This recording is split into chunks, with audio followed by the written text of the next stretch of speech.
inspiratif dan unik mengupas tuntas tokoh kesehatan, kemandirian obat, obat modern asli Indonesia, dan jamu mendunia.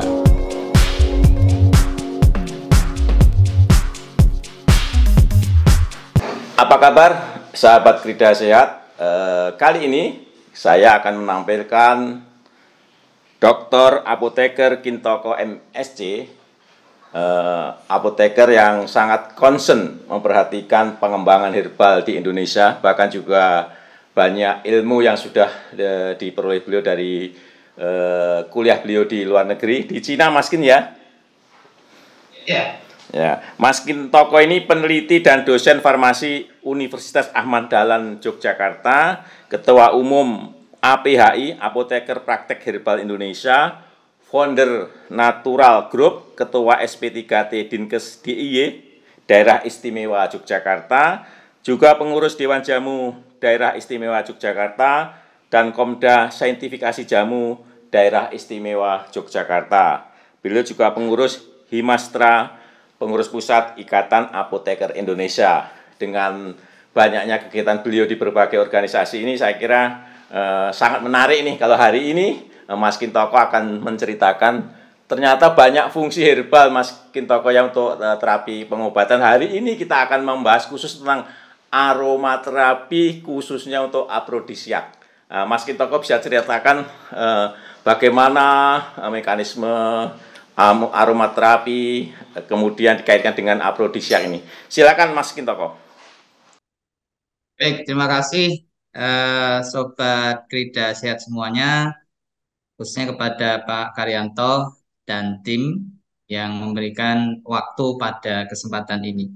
Baik, bicara tentang aromaterapi, kita pahami dulu bahwa aromaterapi itu basisnya adalah minyak asiri atau essential oil. Ada juga yang menyebut dengan volatile oils, ada minyak eteris, ya, minyak menguap dan seterusnya.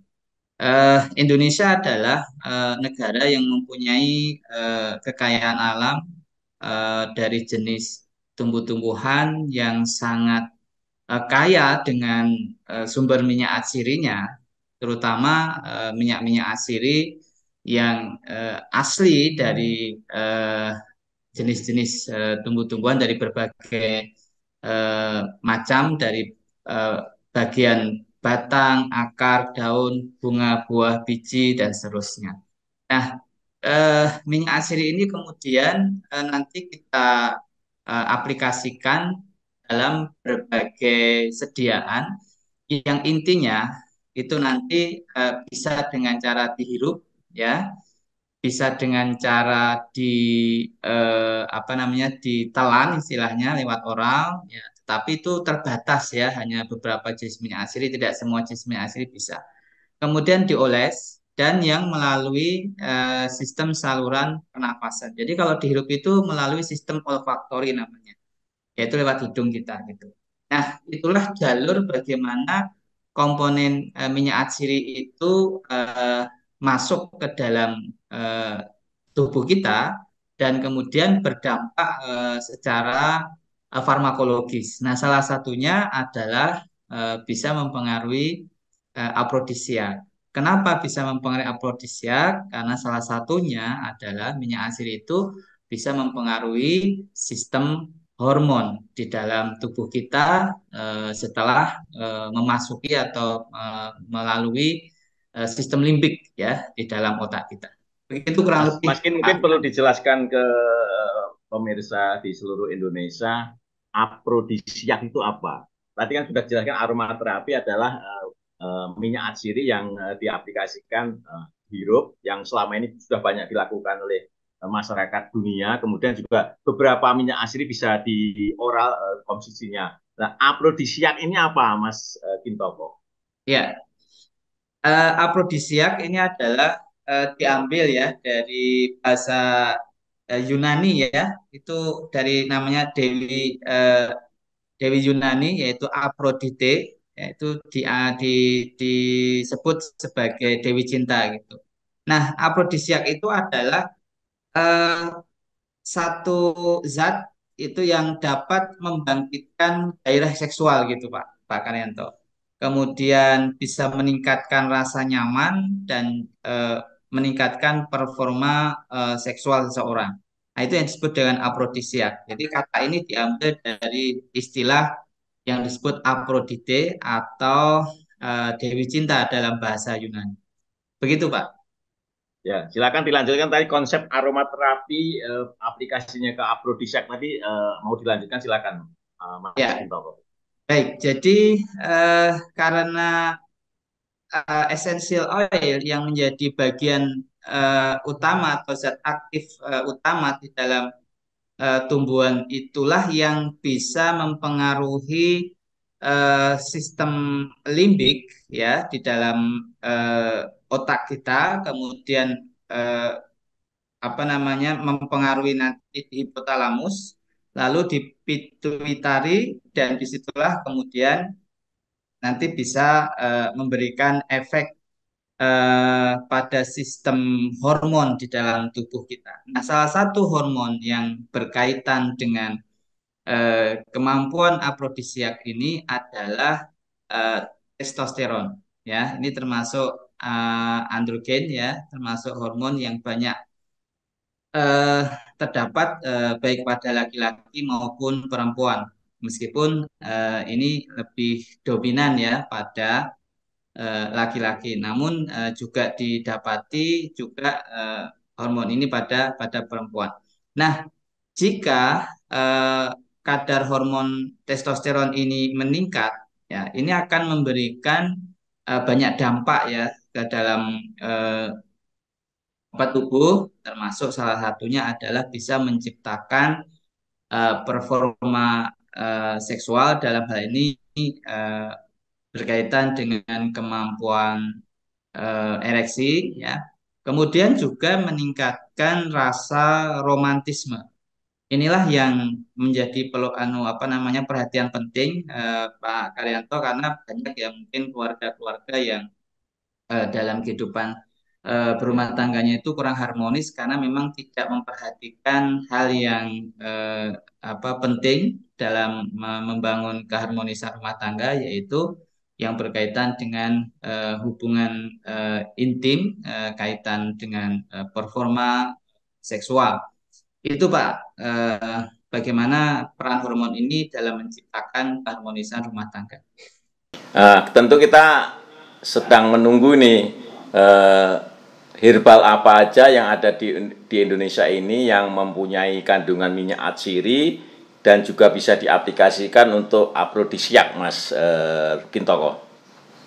Ya, seperti yang tadi saya sampaikan bahwa Indonesia ini mempunyai sumber kekayaan alam yang luar biasa yang menurut saya ini perlu disyukuri ya dengan koleksi 30.000 jenis tumbuh-tumbuhan di mana dari 30.000 itu ada 350 yang sudah dipakai untuk aktivitas produksi maupun terapi. Nah, di antara dari 350-an itu ada yang nanti dikelompokkan sebagai tanaman aromatis. Tanaman aromatis ini yang nanti akan kita gunakan untuk meningkatkan performa seksual ya pada seseorang ataupun juga meningkatkan rasa romantisme di dalam kehidupan rumah tangga atau harmonisasi. Di antaranya ada 5 jenis, yaitu akar wangi, kemudian bunga kenanga, lalu bunga lavender, bunga melati, dan daun mint. Ini saya rekomendasikan tentu bukan asal, tetapi melalui satu kajian-kajian saintifikasi secara based on literature. Jadi kajian-kajian literaturnya sudah cukup banyak dari 5 jenis tanaman ini dan Indonesia punya semuanya. Artinya dari akar wangi, kemudian kenanga, lavender, melati, dan mint kita tersedia. Jadi itu 5 tanaman yang bisa Sobat Krida Sehat gunakan untuk meningkatkan gairah seksual atau sebagai afrodisiak. Seperti itu, Pak. Mungkin bisa lebih diinformasikan lebih mendetail, Mas. Misalkan akar wangi itu kenapa memiliki fungsi afrodisia. Kemudian bagaimana kalau sahabat Kridasya di Indonesia ini di lingkungan ini ada, oh ini saya punya dekat rumah kita ada akar wangi, ada bunga kenanga kalau di daerah kami cukup banyak, melati juga mudah ditemukan. Kalau lavender mungkin kurang banyak tersebar ya. Kemudian kalau buah mint juga mungkin tidak banyak ditemukan. Tapi yang bunga kenanga, melati, akar wangi mudah ditemukan. Nah, bisa dijelaskan satu persatu dari herbal tersebut, Mas Kintoko, bagaimana mekanismenya, apanya yang digunakan, cara menggunakan bagaimana? Ya, ya. Jadi begini, kalau kita melihat satu namanya minyak atsiri ya, essential oil. Itu kalau misalkan nanti kita analisis katakanlah dengan kromatografi gas atau kromatografi HPLC ya, high performance liquid chromatography, itu akan muncul suatu pola eh, apa namanya pik-pik ya dari senyawa-senyawa yang ada di dalam minyak atsiri itu. Sejatinya minyak atsiri yang terkandung dalam suatu tanaman itu belum atau bukan atau tidak mengandung senyawa tunggal. Dia ternyata masih banyak sekali, sobat kita sehat.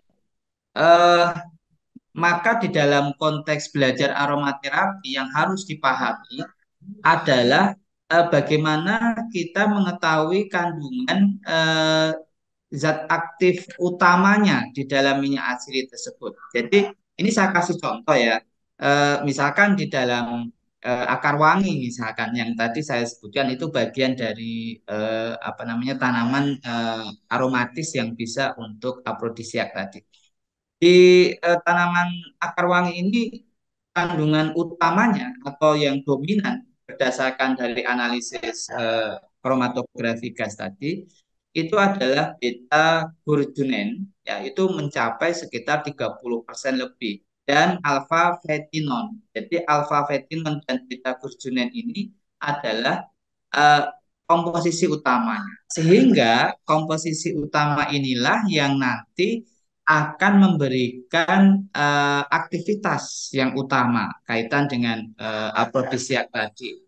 Nah, sebetulnya kalau kita bicara masalah akar wangi ya, Sobat Kita Sehat, ini diambil dari sebuah etnomedicine ya, artinya memang basisnya adalah empiris, tetapi kemudian bisa kita lihat contoh-contoh di dalam saintifikasinya berdasarkan pada literasi bahwa penggunaan akar wangi ini itu sudah ada ya dan tertulis di dalam kitab Sanskerta yang pada masa itu akar wangi digunakan dengan cara yaitu untuk mengurapi pengantin. Jadi eh, tradisi yang dipersiapkan khusus ya untuk calon pengantin wanita seminggu sebelum menikah. Jangan lupa tonton video menarik kami lainnya.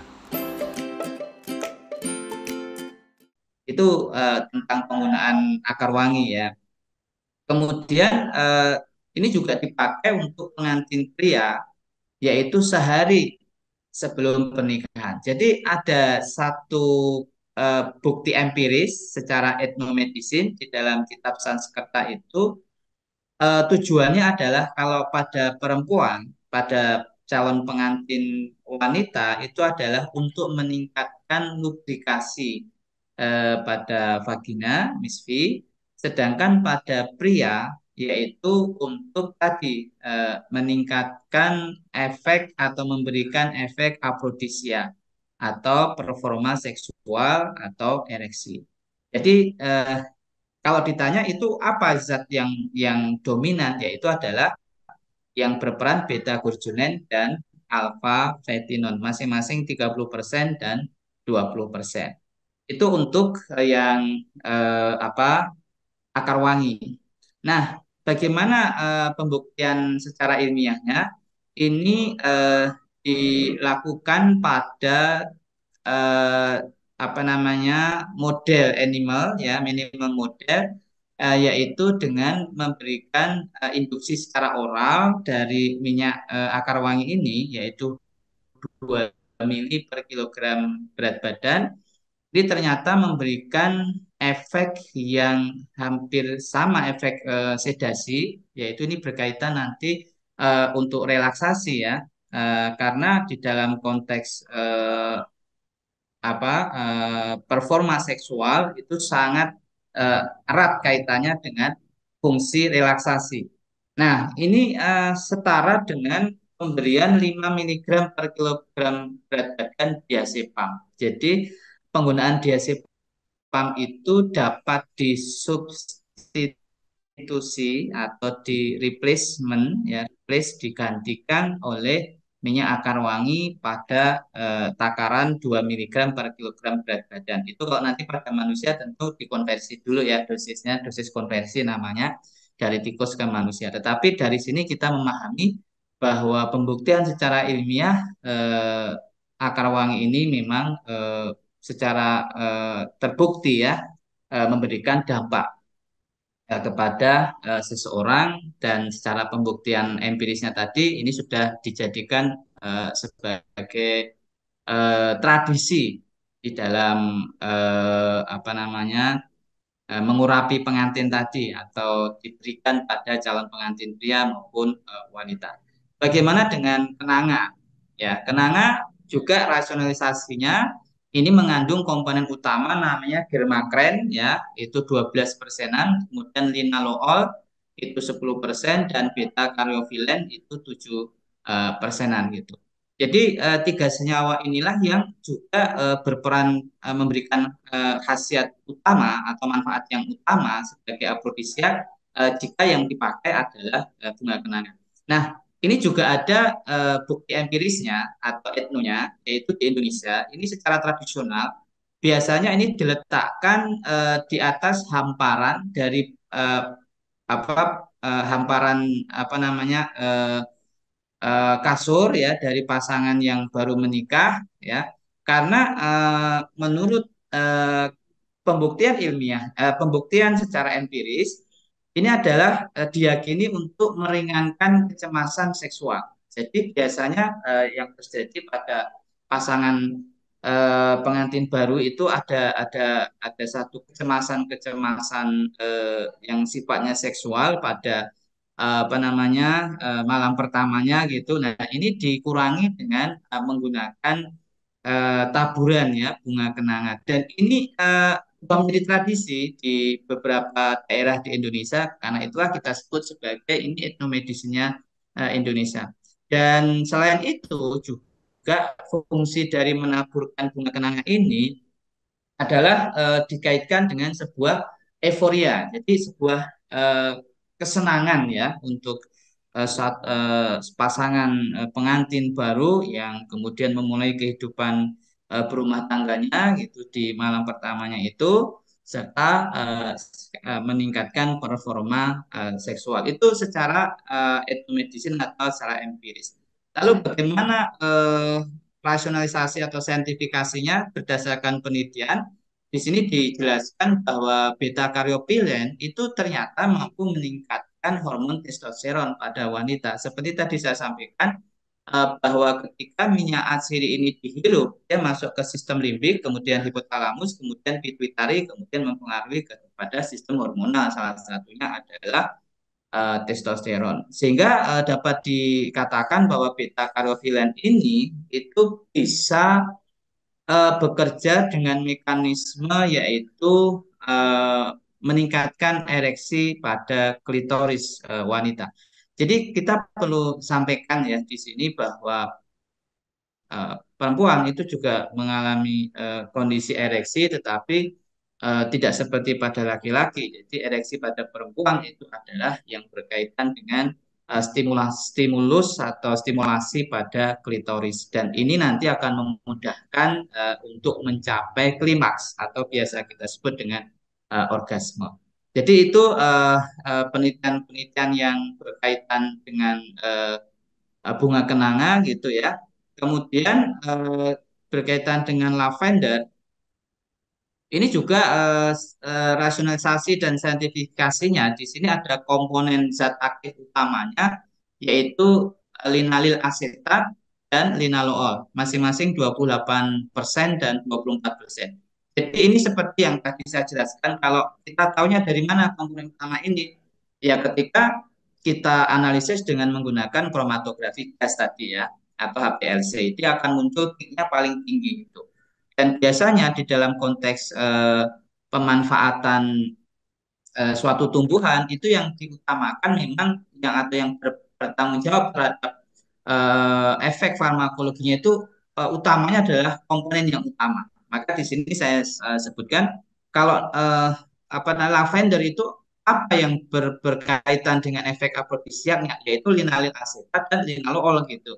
Karena ini yang paling utama. Nah, di sini apa namanya secara pembuktian empirisnya bahwa lavender ini memberikan daya tarik seksual pada penggunanya, dan ini dilakukan pembuktian secara uji coba pengaruh antara aroma terkait dengan daya tarik tersebut, bahwa percobaan ini dilakukan pada manusia untuk mengetahui pengukuran aliran darah ke organ genital pada partisipan, yaitu baik pada laki-laki maupun pada perempuan. Sehingga biasanya mekanisme ereksi itu kan diawali dengan eh, apa namanya peningkatan aliran darah menuju ke organ genital. Kalau pada laki-laki itu ada dua tabung pembuluh besar ya, apa namanya vena di disebut corpus cavernosum gitu ya. Itu yang kalau itu terisi dengan darah yang penuh itu yang kemudian menyebabkan terjadinya ereksi gitu. Nah, itu adalah percobaan yang dilakukan pada kedua yaitu laki-laki maupun pasangan maupun perempuan. Kemudian lavender ini juga menstimulasi faktor yang menciptakan suasana yang tepat untuk bercinta gitu. Jadi ini juga menciptakan keharmonisan atau romantisme gitu.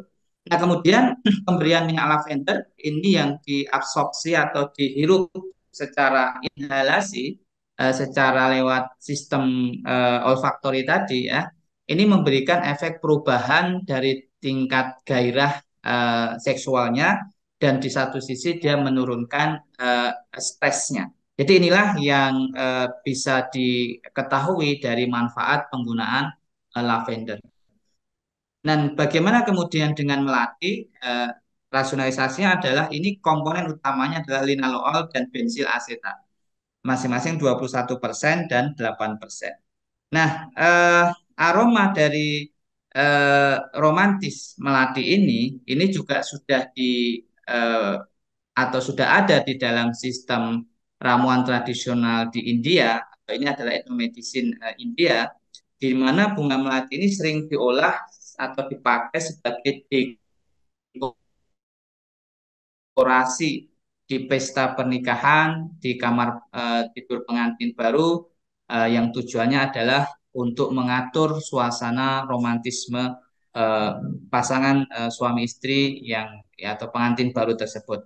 Nah, pembuktian ilmiahnya ini menunjukkan bahwa pemijatan menggunakan minyak aromaterapi dari melati ini itu mampu meningkatkan suasana hati dan dibuktikan meningkatkan perasaan romantis dari kedua pengantin tersebut. Kemudian juga efek stimulannya ini pada gelombang otak dapat membuat seseorang lebih waspada terkait dengan isyarat seksual. Artinya begini kan, antara suami istri itu kan kadang ada sinyal-sinyal atau isyarat-isyarat bahwa eh, keduanya itu ingin saling membutuhkan ya, kebutuhan yang berkaitan dengan eh, hubungan intim itu. Nah, isyarat tersebut itu akan direspon oleh kedua belah pihak dengan kuat jika memang menggunakan apa namanya salah satu stimulusnya itu adalah dari minyak melati gitu.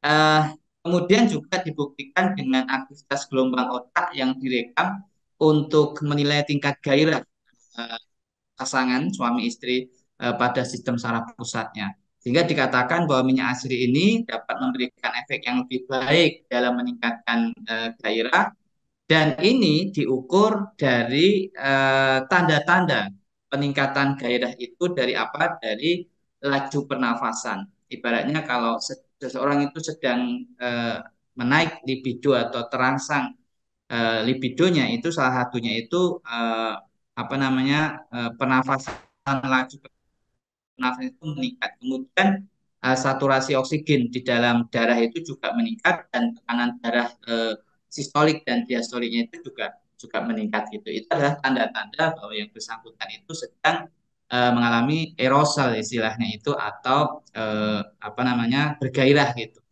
Nah, yang terakhir itu adalah mints atau daun mints. Ini kandungan utamanya mentol dan menton masing-masing 40% dan 23%. Nah, peppermint ini merupakan afrodisiak dengan kekuatan afrodisiak dari jenis mentol ini kalau dioles pada kulit yaitu memang memberikan sensasi dingin gitu ya. Nah, peppermint ini memiliki aroma khas ya, yang kita tahu lah dia adalah minty fresh itu atau rasa dingin dan juga ada bau kamper ya, kamper yang ternyata kalau ini dihirup ini bisa meningkatkan sebuah memori atau kayak kita itu terulang ya memori pengalaman-pengalaman seksualnya itu. Ini sangat apa namanya membantu ya seseorang untuk bisa berimajinasi gitu.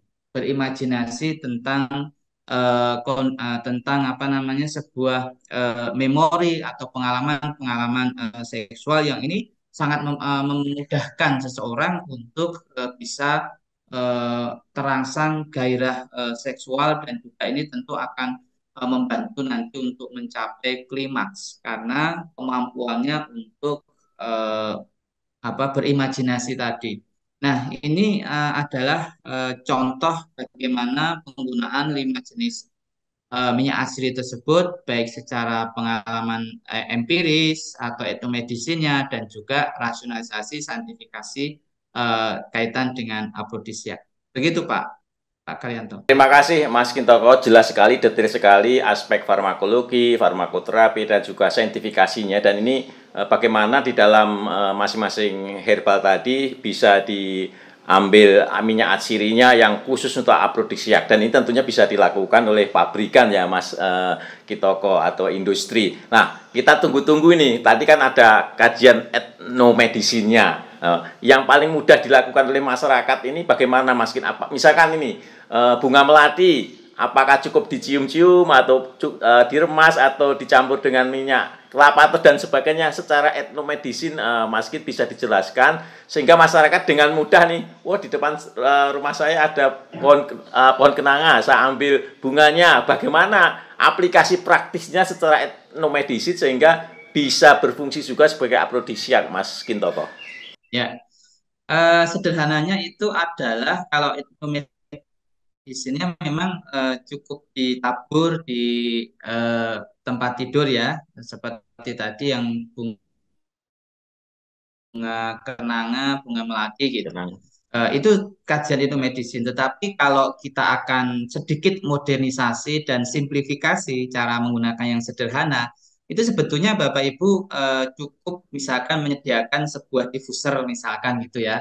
Diffuser kemudian di situ ditetes dengan biasa 3 atau 5 tetes, kemudian di diffusernya itu dinyalakan begitu, kemudian diffuser itu akan merubah dari tetesan itu nanti menjadi uap ya, dan itu menjenuhkan ruangan di tempat tidur Bapak Ibu gitu ya, atau pengantin baru paling tidak itu 15 menit sebelum apa namanya untuk mencapai kejenuhan di ruangan itu ya, dan tentu juga dikaitkan dengan keluasan ruangan ya. Ini sebuah pengalaman nanti, misalkan saya harus berapa tetes, kemudian berapa lama sehingga ruangan itu begitu masuk gitu kondisinya memang sudah jenuh dengan uap dari minyak atsiri yang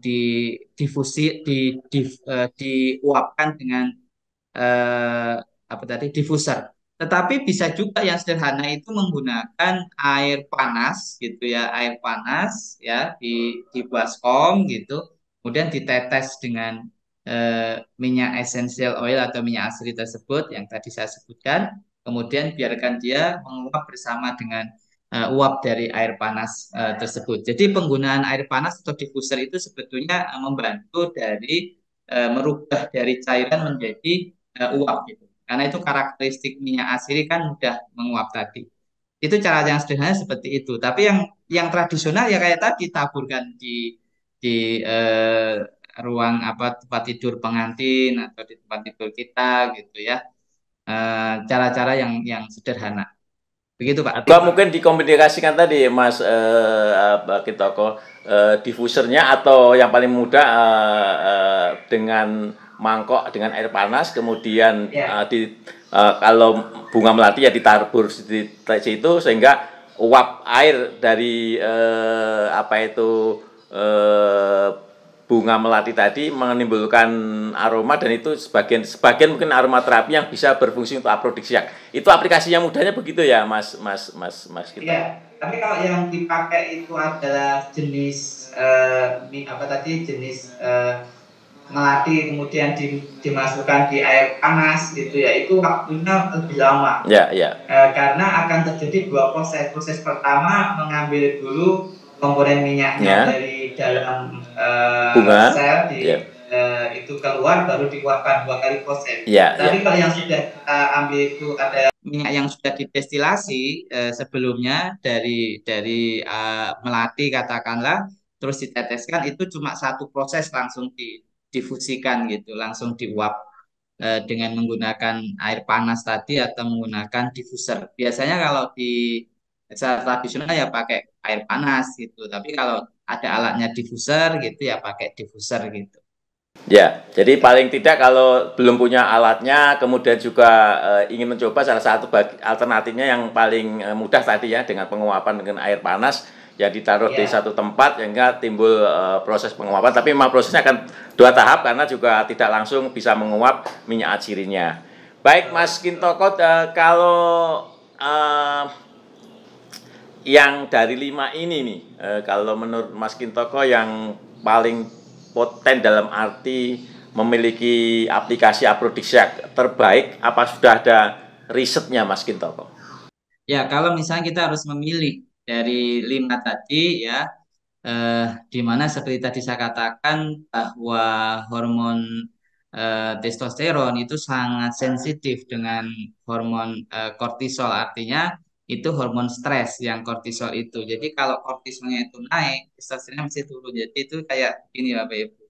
Sehingga rekomendasi saya itu lavender dan mint itu adalah kombinasi yang lebih baik gitu. Dengan mengatur kalau lavendernya nanti bisa menurunkan hormon kortisolnya gitu sehingga stresnya turun. Kemudian di satu sisi mint ini kan stimulan yang kuat untuk gairah seksual gitu. Jadi dia menaikkan gitu. Jadi akhirnya ini satu kombinasi sinergisme begitu. Jadi kalau lavender itu bunganya, kalau mint itu daunnya ya. Ya, daun mint. Ya, baik sahabat kreasi di seluruh Indonesia, jadi banyak sekali herbal-herbal di sekitar kita yang memiliki fungsi untuk kesehatan, salah satunya aprodisiak. Silakan dicoba di rumah masing-masing. Tentunya yang paling baik kalau sudah memiliki minyak atsirinya, karena itu akan lebih memudahkan dalam proses untuk menciptakan terjadinya aplikasi afrodisiak di sekitar kita, di lingkungan kita, di kamar kita. Tapi juga perlu dicoba juga secara praktisnya dengan air panas diuapkan, kemudian ditaruh bunga melati, bunga kenanga, lavender, bunga mint, dan akar wangi. Selamat mencoba, sahabat kita sehat di Indonesia. Mudah-mudahan informasi yang sangat penting ini, baik kajian dari ilmiahnya maupun etnomedisinya dari Mas Dr. Kintoko, apoteker MSc, bermanfaat untuk kita semua. Terima kasih Mas Kintoko, sampai ketemu lagi. Sama-sama. Makasih Pak Kang.